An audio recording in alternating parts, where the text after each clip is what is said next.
Do you hear that chilling laughter? It's not from a horror movie, but from a toy that once resided in thousands of children's bedrooms in the 1970s.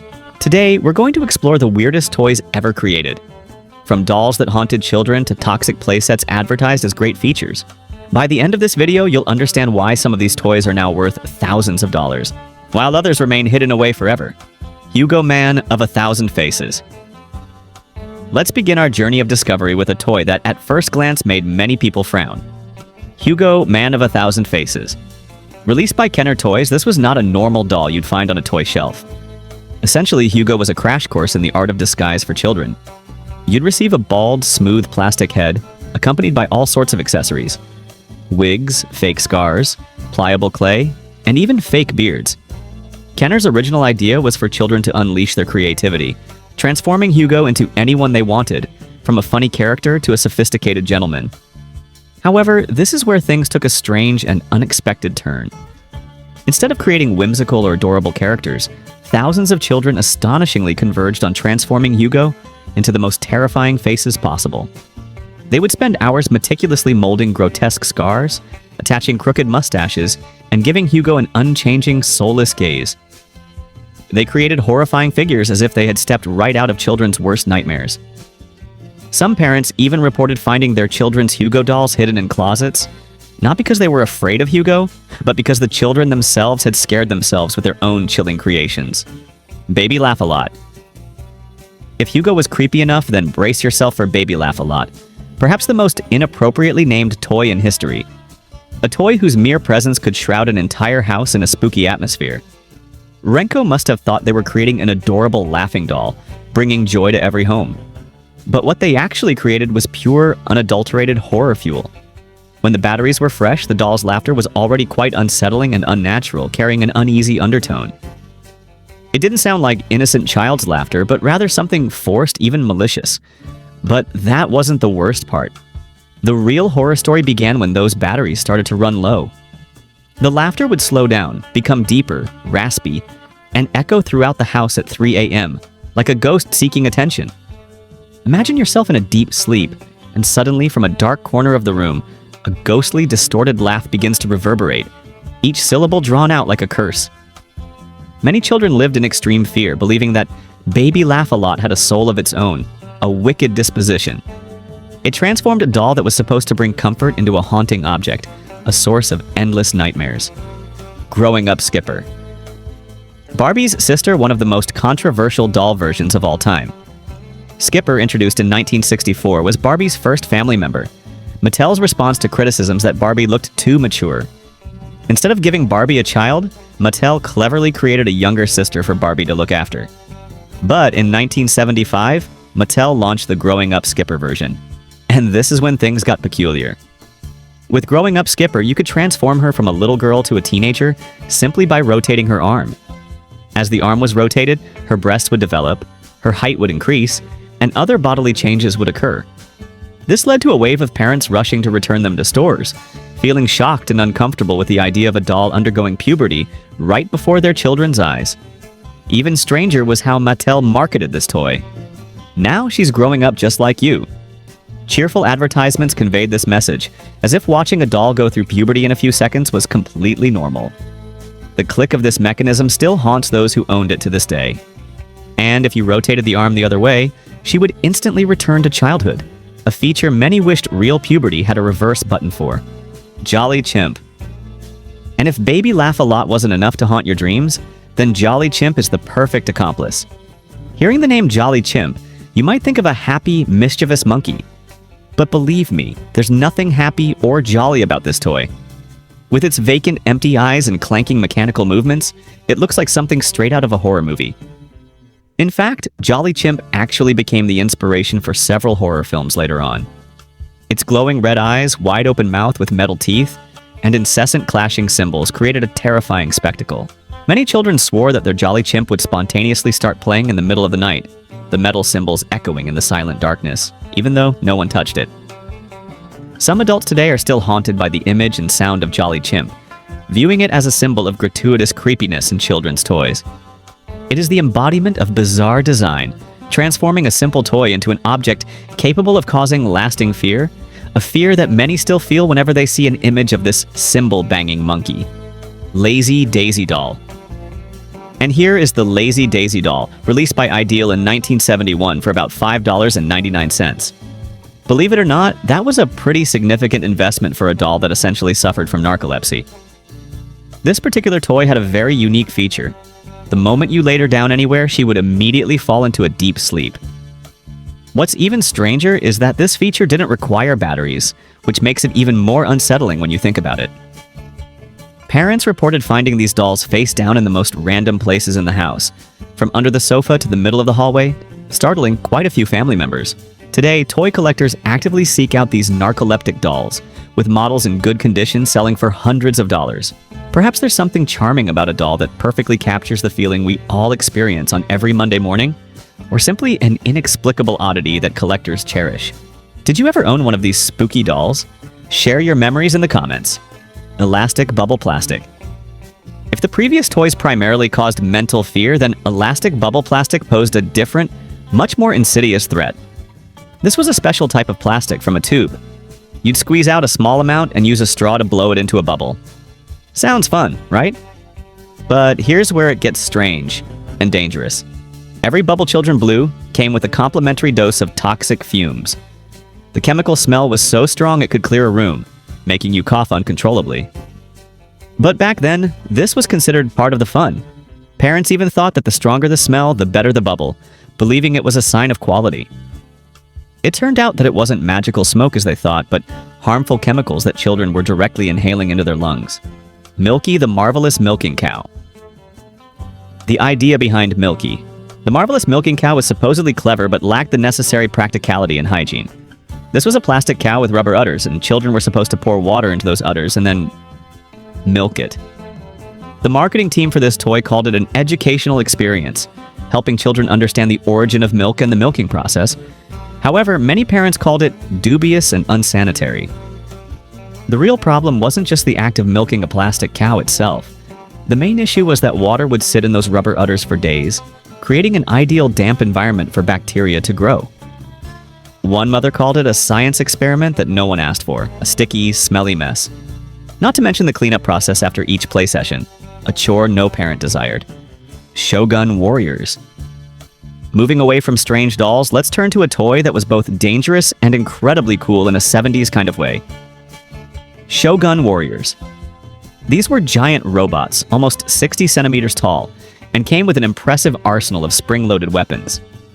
Their main highlight was the ability to launch fists, missiles, and any other parts across the room with incredible force. Children at the time absolutely loved them, as they provided a sense of action and destruction that no other toy could match. Emergency room doctors, however, were not thrilled with the popularity of Shogun Warriors. This was because some robot models could launch plastic missiles with enough force to dent walls and even injure players or those around them. The best or most terrifying, depending on your perspective, thing was that the Shogun Warriors instruction manual actually suggested players aim at their friends. This shows a completely different attitude towards toy safety compared to today, where encouraging children to shoot objects at each other would be unacceptable. JJ Arms. If you thought launching plastic missiles was intense, meet JJ Arms, perhaps the most surprisingly realistic toy of the decade.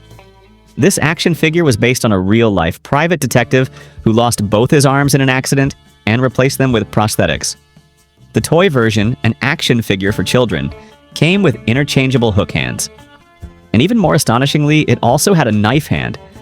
That's right, they created an action figure for children with a real, sharp, and potentially dangerous knife accessory. Imagine a child holding the JJ Arms figure, removing a hook hand, and attaching a knife replacement to recreate action scenes. This could only have happened in the 1970s, a completely different era in terms of views on toys and child safety. It's clear to see how the line between brutal reality and children's play was incredibly blurred in this decade. Which item on this list surprised you most with its potential danger? Leave a comment. Big Jim's Wolf Pack. Big Jim's Wolf Pack were action figures that took playtime battles to a whole new level. Each character came with realistic-looking weapons and a signature karate chop move. They were designed to provide intense and realistic action play experiences. However, what was truly strange and made people laugh was the outfits these guys wore. They donned what could only be described as battle-ready beachwear. Imagine mighty warriors, fully armed, yet wearing floral shorts and colorful tank tops, ready to rush into battle on the beach. Somehow, they created action figures that were both dangerous with realistic weapons and had questionable, baffling attire. While modern toys undergo months of rigorous safety testing, these toys seem to operate on a let's see what happens policy. And the craziest part is that some of them were bestsellers. Among these strange toys, did any of them connect with an unforgettable memory of yours? Tell me your story. Pulsar, the ultimate man of adventure. Let's explore the strange world of sci-fi toys with Pulsar, the ultimate man of adventure. This was a 33-centimeter tall action figure with a transparent chest plate that could open, revealing glowing internal organs inside. That's right, you heard correctly, glowing internal organs. Children could actually remove and play with Pulsar's heart, lungs, and other soft parts. Parents probably thought they were buying an educational toy, helping their children understand the human body. But what they actually got was the sight of their children performing plastic surgery on the living room floor, nonchalantly disassembling hearts and lungs. Pulsar is a great example of the unique but also somewhat bizarre creativity of the 70s, as they tried to turn science into a game in a way that today might make many people raise an eyebrow. Hypnos. Pulsar wasn't the extent of the weirdness. There was also a combination that was sure to make many adults scratch their heads. He also had a sworn enemy named Hypnos, who brought a unique twist to the anatomical action figure trend. While Pulsar proudly displayed his internal organs, Hypnos possessed a mind control wheel right in his head. When you spun this wheel, Hypnos' face would change expressions, from a frown to surprise and all sorts of other emotional states. It was supposed to represent Hypnos' mind control abilities, but in reality, most people just thought Hypnos looked like he was having a really confusing day, bewildered by what was happening.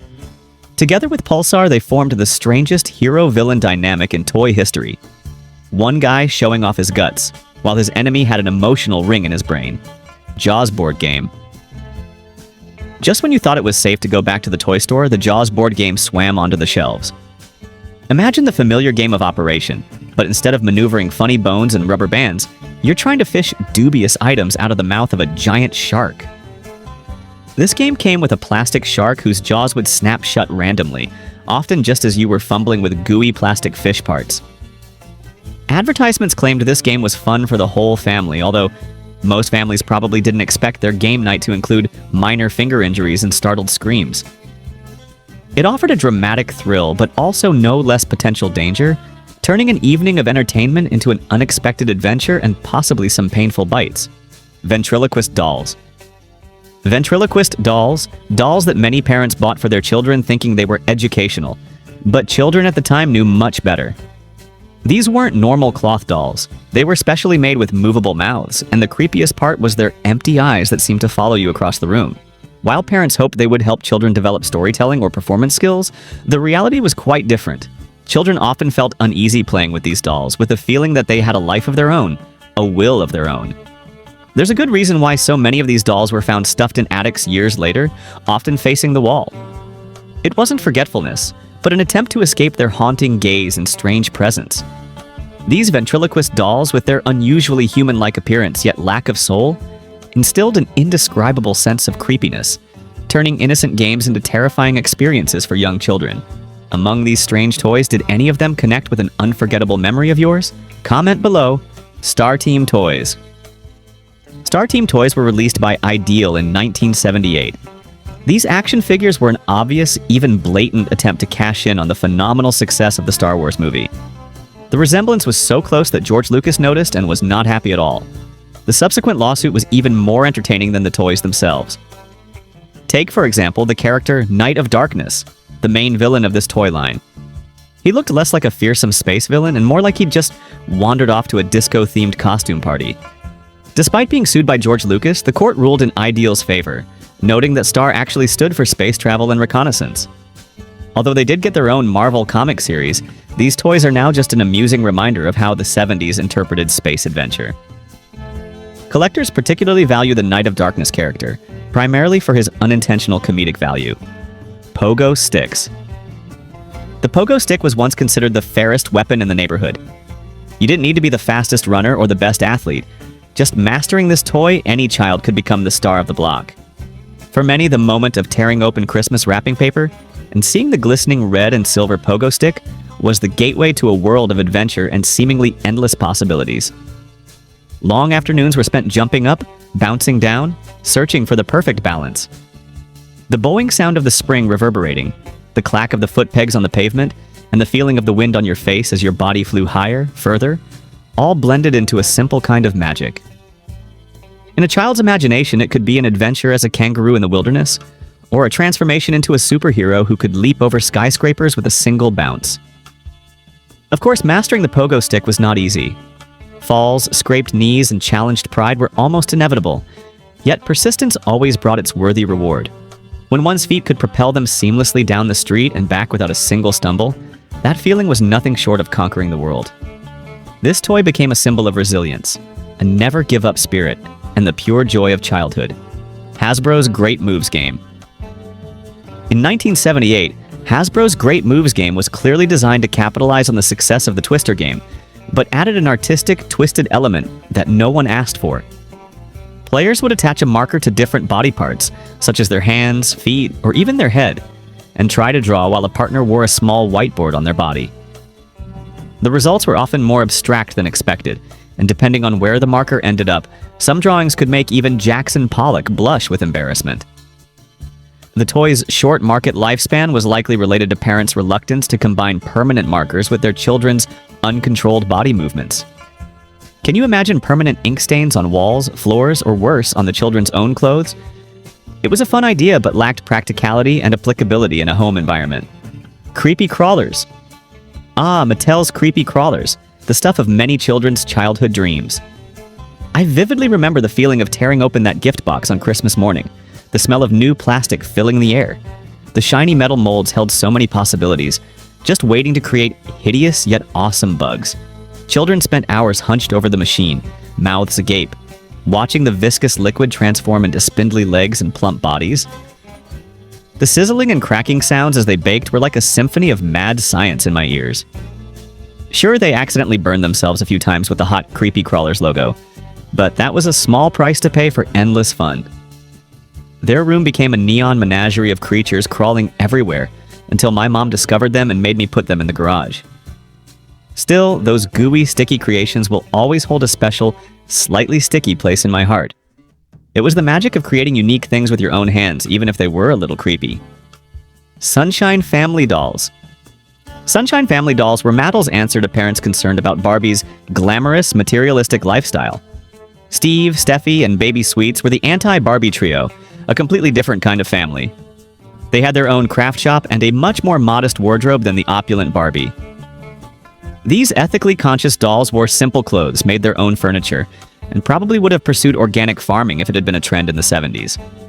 Their accessories included crafting tools and a delivery truck that looked more at home at a folk festival than a fashion show. Today, modern collectors appreciate them as a counterculture alternative to the mainstream fashion dolls of the era. They represented a different ideal of life, focused on self-sufficiency, closeness to nature, and simple family values. The inchworm. The inchworm, oh, that toy was once the trusted companion of so many children. I remember clearly the day my parents brought it home, fresh from the toy store.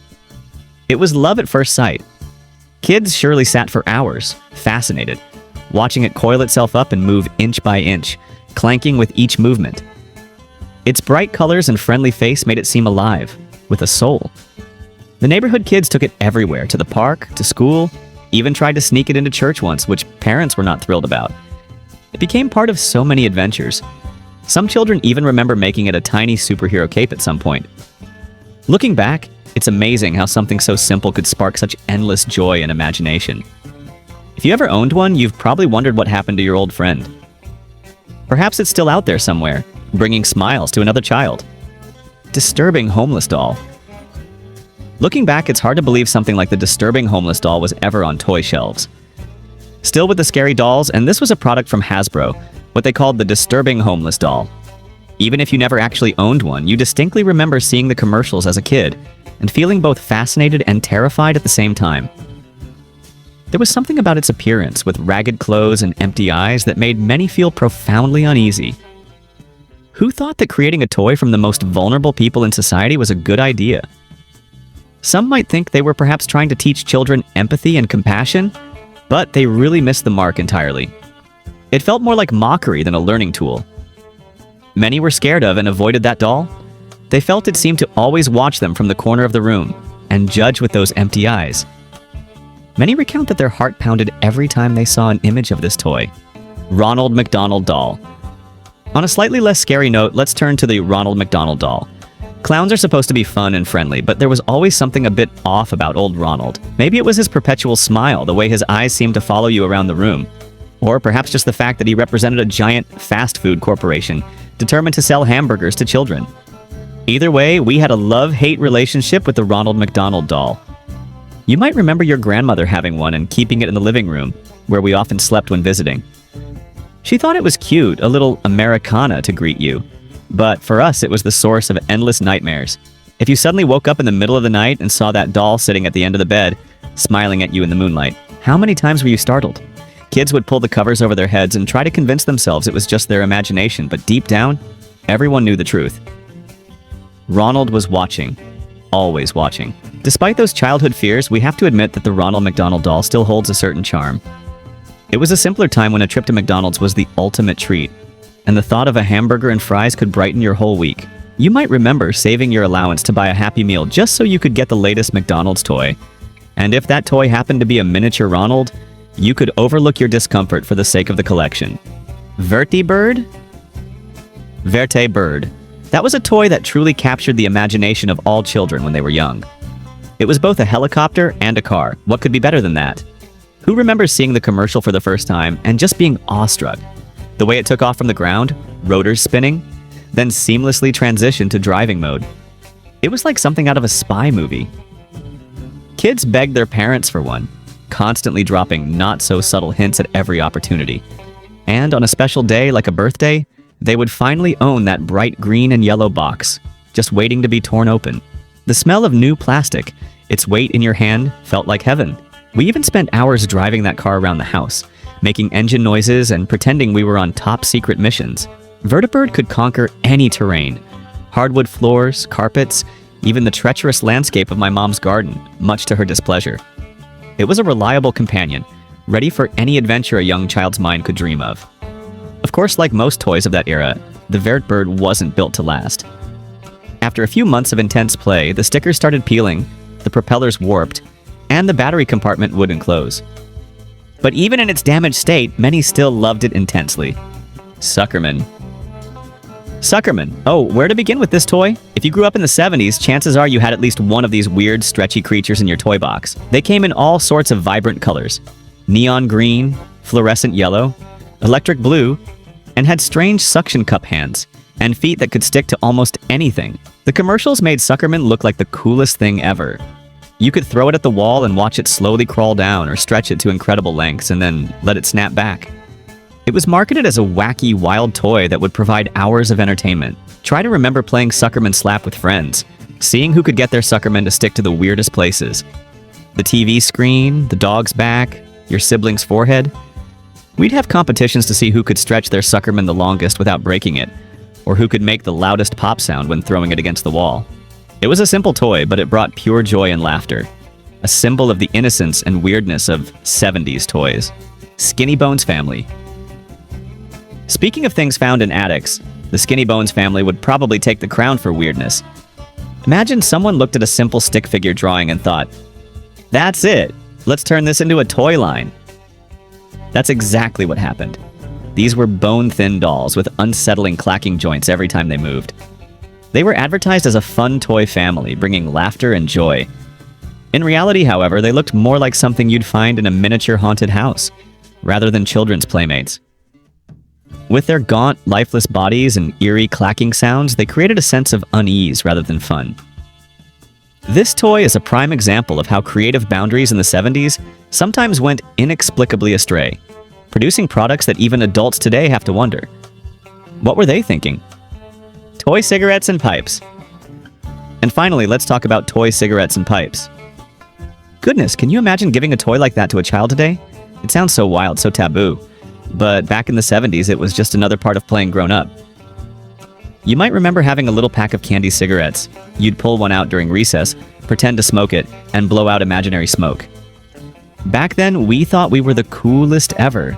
And then there was this bubble pipe, a small plastic device into which you'd pour a special liquid and blow, creating a stream of tiny bubbles that looked exactly like smoke.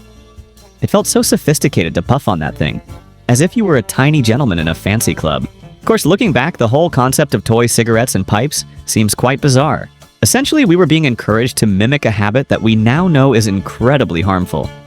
It's crazy to think about how much attitudes have changed in just a few decades, but at the time, it was all innocent fun. We didn't know any better. We were just kids playing grown-up, trying on different roles and identities like costumes, and in a way, that's what childhood is all about. Experimenting, exploring, and figuring out who we want to be. 30 most dangerous toys from the 1960s that are now banned. The 1960s were truly the era of wild, unforgettable toys, when danger was half the fun and rules were practically non-existent. Parents rarely worried, and we played with toys that would downright terrify today's safety experts. You'll be surprised and maybe even shiver, realizing just how lucky you were to survive that era. Let's dive in. Gilbert U-238 Atomic Energy Lab. Known as a children's science toy set, yet it contained real radioactive samples. That's the U-238 Gilbert Atomic Energy Lab, invented by A.C. Gilbert in 1951. This toy set was advertised as the most modern science set ever created, promising kids they could watch alpha particles travel at 12,000 miles per second and observe atomic disintegration right before their eyes. The product even came with a Geiger-Muller counter to detect uranium, a Wilson cloud chamber, and alpha-beta gamma radiation sources. The original purpose was educational and to spread awareness about radioactivity, but Walt Disney later added creative touches to make it an attractive toy, retailing for $49.50. However, this was a low-level radioactive toy, posing dangers to human health and the environment. Scientists have found evidence that it could cause serious illnesses such as cancer, leukemia, and lymphoma, especially with long-term exposure and use. What's astonishing is that the toy set even claimed, "All radioactive samples are completely harmless." Logically, a statement now considered seriously irresponsible. Although it ceased production in the early 1950s and was off the market by the early 1960s, a complete set today can fetch thousands of dollars at auctions. It's hard to believe products like this were once freely available on shelves. Creepy Crawler / Thing Maker. If you ever owned a Creepy Crawler set, you'll surely remember the thrill of creating strangely realistic rubber bugs. Launched in 1965, these toy sets, including the Thing Maker variant, allowed children to melt semi-liquid plastic, called goop, on an electric hot plate heated to over 300 degrees Fahrenheit, about 149 degrees Celsius. This liquid was then poured into metal molds to form creatures like bugs, snakes, or other shapes. While the result was colorful, flexible bugs, the process was incredibly dangerous. Burns were a common accident. Children often lost patience waiting for the bugs to cool and solidify, leading to splashes of molten plastic or super hot candy sauce when trying to remove them from the hot molds with tweezers or sewing needles. Mattel, the manufacturer, even introduced incredible edibles in 1968, using the same device but with semi-liquid candy to make food. The origin of these toys from the Mattel factory showed an era where dangerous and toxic toys were still very common. Nevertheless, the joy of creating these miniature masterpieces still made them memorable toys, albeit often accompanied by scars. Chemistry sets. From the 1940s to the early 1970s, chemistry sets truly brought a bang to the baby boomer generation. These sets weren't just educational toys, they contained real chemicals like potassium permanganate, ammonium nitrate, tannic acid, and sodium ferrocyanide. With these ingredients, blowing yourself up or poisoning yourself was not out of the question. The most popular and dramatic activities children could perform with the deluxe chemistry set included magic tricks, like turning water into wine, then into milk, and finally into beer. The grand finale of this trick was convincing your assistant, your little brother, a dumb neighbor, to drink it. Clearly, these chemistry sets not only carried risks of explosions, burns, and stains, but also encouraged incredibly reckless behavior. Nevertheless, every budding scientist felt like they were discovering the next great thing, even if it came with a few risks. This reflected the lack of strict safety regulations during that period, where the joy of scientific discovery was prioritized over absolute safety. Among these first toys, which ones did you own or remember most clearly? Let us know in the comments below. Gilbert Glass Blowing Kit. The Gilbert glass blowing kit, produced until the early 1960s and still found at garage sales into the next decade, was described as a permanent lung damage waiting to happen. This toy set required children to work with molten glass, which reached temperatures of up to 1,000 degrees Fahrenheit, about 538 degrees Celsius. In an era where safety equipment was often sold separately, whether parents were willing to shell out extra for safety glasses, welding gloves, and an asbestos tabletop was a sure test to see if your parents were cheap or just wanted to injure you. Even inhaling fumes from molten glass could cause serious lung damage. This toy was a clear testament to the philosophy, "Life's full of risks, kid. Here are some dangerous things to get you used to taking them. And don't come crying to us unless you need stitches." A philosophy that would be hard to accept today. Lawn darts, jarts. Lawn darts, also known as jarts, were one of the most popular outdoor toys of the 1960s, combining the thrill of darts with the open space of a backyard. These darts were heavy, designed with sharp metal tips, and often had fletching for balance in flight. The idea was to throw them so they'd stick into the ground within a designated circle. However, this very design turned them into deadly hazards. When thrown off target or uncontrolled, these darts could become uncontrolled flying missiles, targeting anything or anyone unlucky enough to be in their path. Statistics show they caused over 6,700 accidents. Although banned in the US since 1988 and described by Edge magazine as hard-to-see miniature javelins for people of questionable athletic skill and depth perception, never a good combination, they remained an essential part of backyard barbecues back then. Their danger was likened to getting close to the target often led to a trip to the hospital. Today, this toy is seeing a resurgence, prompting safety agencies to warn about its potential dangers. Easy Bake Oven. The Easy Bake Oven was every aspiring young chef's dream in the 1960s, allowing children to bake their own small cakes. Originally released in the 1950s, this oven was later improved with new technology, becoming more attractive and appealing.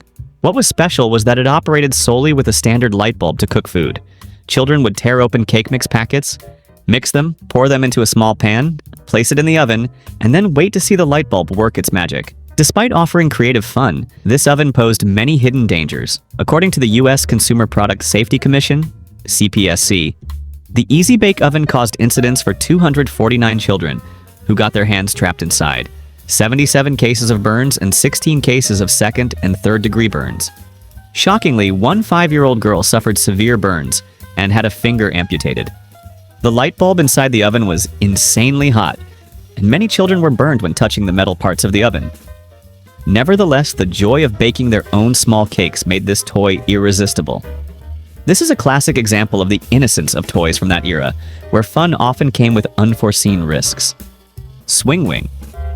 The Swing Wing, released in 1965, was a completely pointless toy that nevertheless made kids of that era beg their parents to buy it after seeing the commercials. It was a plastic headpiece with a chin strap featuring a weighted cord attached to a pivot on top. Its purpose was to be a head-worn version of the hula hoop, with the idea that players would spin it by moving their heads. However, this game truly carried the risk of permanent cervical spine injury, and for proficient swing wing players, it could even lead to paralysis. This toy made players feel dizzy and could cause neck pain. While its silliness was part of the fun, the long-term health risks were significant. This transagram product, despite advertising where the fun comes from, Swing was a typical example of how toys back then often prioritized novelty and entertainment over player safety. Clackers, click-clacks. Clackers, also known as click-clacks, were a seemingly simple toy that was incredibly difficult and even a bit hazardous. They consisted of two hard, shiny acrylic balls attached to a thin string, threaded through a central ring to be worn on a finger. The player's task was to move their hand up and down at a steady pace, causing the two balls to collide and create a loud clack sound. The faster the speed, the louder the noise, and the higher the chance of bruised hands. Clackers were banned in many schools for noise and safety reasons. When clackers broke or slipped from hands, they could become dangerous flying objects, leading to accidents like property damage or eye injuries when the balls shattered. While a few bruised knuckles might seem a small price for fun, more serious risks led to their removal from the market. The widespread availability of cheap, low-quality versions exacerbated the safety issue. Slip and slide. Wham-O introduced the slip and slide in 1961 as a backyard precursor to water parks. It was simply a long, slippery plastic sheet attached to a garden hose. Millions of units were sold before anyone truly cared about its safety. Players would take a running start and jump onto the mat. However, if a player landed incorrectly or slid off the mat onto rough grass, they were sure to get hurt. Breaking a toe by catching it on the anchor stakes holding the mat down, or getting severe road rash on the driveway if sliding off the end of the mat. That was your problem. Lucky kids only got minor injuries. For adults, playing slip and slide reminded them of basic physics laws like an object in motion tends to stay in motion, even after the mat ran out. Eventually, words like spinal cord injury and death were added to the safety warnings in the instruction manual. Do you believe toys like these still pose dangers today? Share your thoughts and don't forget to like the video. Jigsaw Jr. Released in 1958 by Burgess Industries, the Jigsaw Jr. was a toy that, according to its advertisement, it will vibrate enough to cut balsa wood or other thin softwoods without losing your child's fingers. This advertisement, according to the Edge magazine article author, sounded like a creepy pitch from a comedy character. This saw was designed for children to undertake their own woodworking projects, creating shapes and objects as desired. However, despite being able to cut softwood, its blade still posed a risk of serious injury to small children's fingers, if not used carefully. While many Mattel electronic toys of the era were certified safe by Underwriters Laboratories, the Jigsaw Jr. lacked similar assurances. This highlighted a loophole in toy safety regulations back then, where manufacturers could release products with inherent dangers that were not strictly controlled. Mattel Power Shop. The Mattel Power Shop, introduced in 1964, promised dozens of possible projects and hours of fun for children. This toy set simulated the large, noisy machines older kids were allowed to use in junior high. With the Power Shop, 7-year-olds could access tools like a drill press. However, this fun came with frightening risks. This toy set could help you grind off your fingerprints, lose a pinky, drill press the cat. Although designed to educate children about tool use, these machines were too powerful and lacked adequate safety guards for young children. The fact that children could freely use tools capable of causing severed tendons or other serious injuries is alarming by today's standards. This is another testament to the lack of toy safety regulations in the 1960s, where manufacturers could create high-risk products without strict oversight. Water rockets. Water rockets were the gateway for children of that era to the space race, a symbol of the times. For just a few dollars, every child could play their part in the race against the Russians to the moon, while also enjoying a cool, explosive splash on a hot summer day. However, this game carried significant dangers. According to Newton's calculations, 2 pounds of water sealed under air pressure in hard plastic could accelerate to 40 miles per hour, about 64 kilometers per hour, in just a few feet. This powerful launch force was enough to shatter the family car's windshield, or dent the skull of your nerdy cousin Elaine. The lack of safety measures and speed control for these rockets made them a threat not only to players but also to bystanders and property. In an era where safety was less emphasized, the joy of scientific discovery and space simulation often came hand in hand with unforeseen risks. Sky Dancers, Flying Dolls. Sky Dancers Flying Dolls, though manufactured by Galoob Toys and becoming a Christmas bestseller in 1994, carried the inherent dangers of 1960s flying toys. These dolls had a firework-like launch system and were propelled into the air by pulling a string, with impressive spinning wings. However, according to the U.S. Consumer Product Safety Commission, CPSC, by 2000, over 150 children had been injured using Sky Dancers flying dolls. Many cases were tragic, including blindness, broken teeth, and split lips due to the firework exploding before launch, or the doll's spinning wings hitting the person. Although Sky Dancers specifically were a product of the 90s, they exemplify the type of flying toy with propellers or launch capabilities, a type of toy that sources warned is considered a prohibited item for young children, because children can easily get their hands in the propellers, or it can fly into their eyes, causing terrifying consequences. Even today, similar propeller toys are still produced and circulated in some places, indicating that this danger persists and requires strict adult supervision. Zebra Pistol.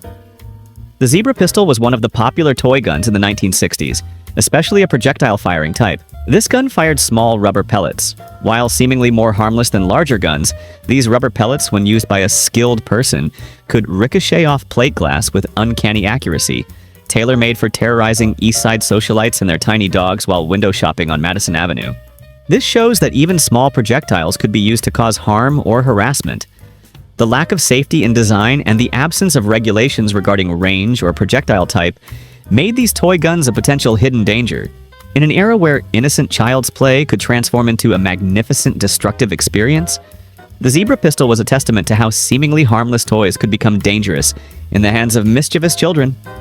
Star Trek Disc Pistol.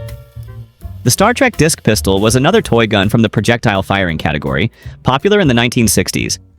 This gun fired hard, colorful plastic discs about the size of a nickel. Similar to the zebra pistol, these discs could also ricochet off plate glass with uncanny accuracy, allowing players to terrorize passersby or damage property. Despite being associated with a popular sci-fi movie, this toy still carried risks of injury, especially to the eyes if projectiles went astray.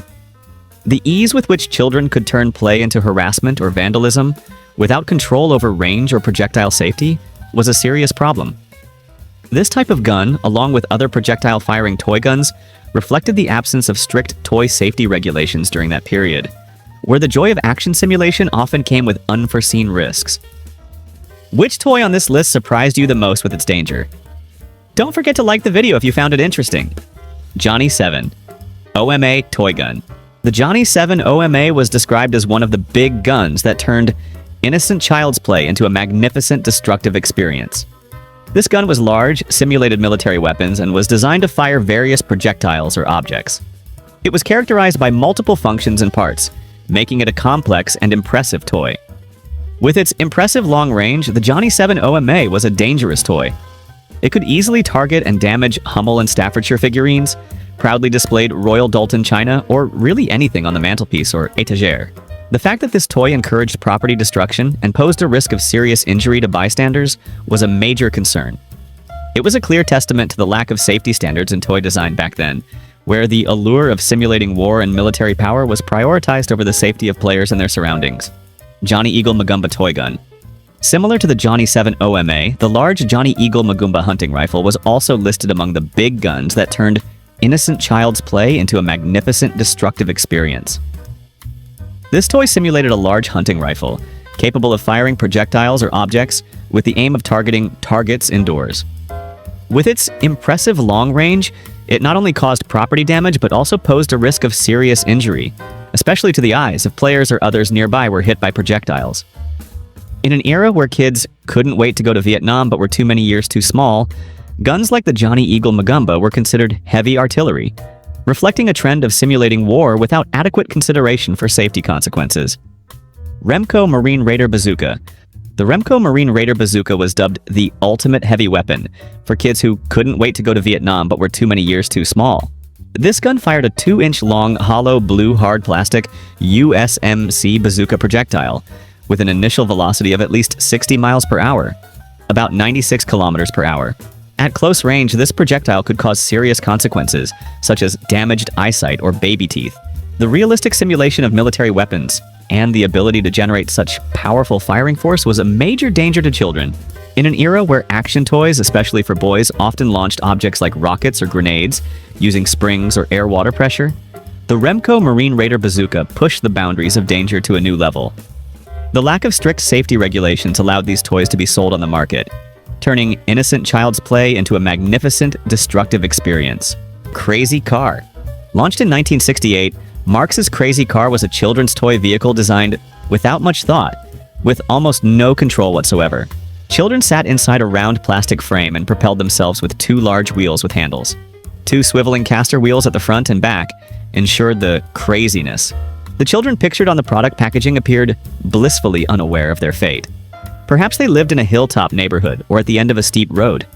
Its significant resemblance to a crazy wheelchair should have been a warning sign for parents. Nevertheless, the Crazy Car persisted and reappeared in stores in the 1990s to endanger a new generation of children. This shows that a lack of safety awareness continued for certain types of toys across decades. Projectile firing toy guns. General. Projectile firing toy guns could fill entire magazines. Their heyday lasted from about 1955 to 1970 with all sorts, from easily concealable pistols to weapons of mass destruction. These toys typically launched objects like rockets or grenades, using springs or air water pressure. While offering a feeling of superpower control and the joy of role-playing as a cowboy or spy, these guns posed many dangers. They could cause blinding eye injuries if one stood too close or damage household appliances. Projectiles made of hard plastic, rubber, or paper pellets could fly up to 100 meters. With an initial velocity of at least 60 miles per hour, about 96 kilometers per hour, They could be dangerous, especially causing burns, skin irritations. Many children suffered severe injuries, even blindness or lost teeth. BMD pistol. The BMD pistol, a product of Bat Masterson, came with 2 magazines and was capable of firing projectiles from the waist down, posing significant danger. This toy was considered a type of weapon that increased aggression, sowing the seeds for extremist phenomena due to illegal weapon use. Although designed to simulate a real gun, its low-level projectile firing capability could cause burns and skin irritation to players or those nearby. This raised a serious concern about how toys could influence children's behavior and perception of violence and weapons. In the context of the 1960s, where toys often encouraged aggression and war, guns like the BMD became a symbol of the lack of control in the toy industry, where the line between play and danger became blurred. Realistically simulating weapons without clear warnings about potential consequences was a disturbing aspect of this toy. The Water Wiggle. The Water Wiggle was a unique summer toy, essentially a hose attachment with a wiggly nozzle that sprayed water unpredictably in all directions. Children loved chasing it, but if the nozzle struck someone, it could cause a stinging sensation. More dangerously, some children even got tangled in it. The uncontrolled operation of this toy, which could deliver unexpected blows or entangle players, was a safety concern. Although it provided thrills for backyard water games, its unpredictable nature made it a potential hidden danger. Super elastic bubble plastic. Super elastic bubble plastic wasn't your ordinary soap bubble. This toy allowed children to blow huge, colorful bubbles that lasted longer than regular soap bubbles. It was produced by Wham-O, a company known for creating almost anything fun from a new, potentially toxic plastic polymer. However, this plastic solution had a strong, foul odor, and children could get dizzy if they weren't careful inhaling it. While kids back then didn't think much of it and simply loved creating giant bubbles, it was clear that exposure to harmful chemicals in the product was a serious concern. Snack Time Cabbage Patch Dolls. Snack Time Cabbage Patch Dolls, SCD, introduced in 1966, were designed to resemble the carnivorous animated character Audrey from the movie Little Shop of Horrors. What was special was that this doll had a unique mechanism that allowed it to eat toy food placed in its mouth. However, this toy was far from harmless. It caused injuries to 35 children who were bitten on the finger by the doll itself. This forced Mattel to recall over 500,000 units already sold on the market. This toy stimulated cravings, especially for fast foods, high sugar, and high-fat foods, leading to childhood obesity and affecting children's health. This is a classic example of how toys could cause both direct physical injuries and negative impacts on children's long-term habits and health, an issue that toy safety regulations of that era could not have foreseen. ThinkMaker's animal toys. ThinkMaker's animal toys, especially insects, snakes, centipedes, frogs, etc., were made to look incredibly realistic. While their purpose might have been to stimulate children's curiosity, these toys caused repulsion and endangered children's perception of the animal world. The most serious issue was that they made children unable to distinguish between real and fake when encountering snakes. Another source recounted the experience of being scared by a friend with a realistic-looking green fake snake, causing the writer to scream, crying in terror. This shows that the lifelike appearance of these toys could lead to genuinely dangerous situations if children innocently picked up real animals they thought were toys. Therefore, these toys have been banned for sale to young children in many countries worldwide. Johnny Reb Cannon. The Johnny Reb Cannon was a 30-inch long toy gun, simulating cannons used in the American Civil War. This gun fired paper projectiles using a spring mechanism, but with significant pressure, the projectile could fly up to 100 meters. This offered the feeling of realistic backyard battles. However, these small projectiles could deliver a powerful blow, especially if they hit the wrong target. This cannon could cause blinding eye injuries if players or others stood too close. Additionally, it could damage household appliances and cause environmental pollution, among other harms. Although dodging a few stray shots was considered part of the fun, the serious risks to health and property made this type of toy a classic example of the lack of safety in toy design back then. Fanner 50 cap guns. Fanner 50 cap guns allowed children to load paper caps that produced a loud pop sound every time the trigger was pulled. This offered the thrill and feeling of being a real cowboy. However, they were not only loud but also posed risks. If not careful, these paper caps could cause minor burns. The loud noise could also affect children's hearing with frequent exposure. Although this toy brought fun to children, the fact that it could cause burns and excessive noise made it one of the dangerous toys that needed reconsideration. The popularity of toy guns in the 1960s, where action simulation and challenge were prioritized, often came with risks that were not strictly controlled. Air Cannon, Agent 0M Sonic Blaster, Wham-O Air Blaster.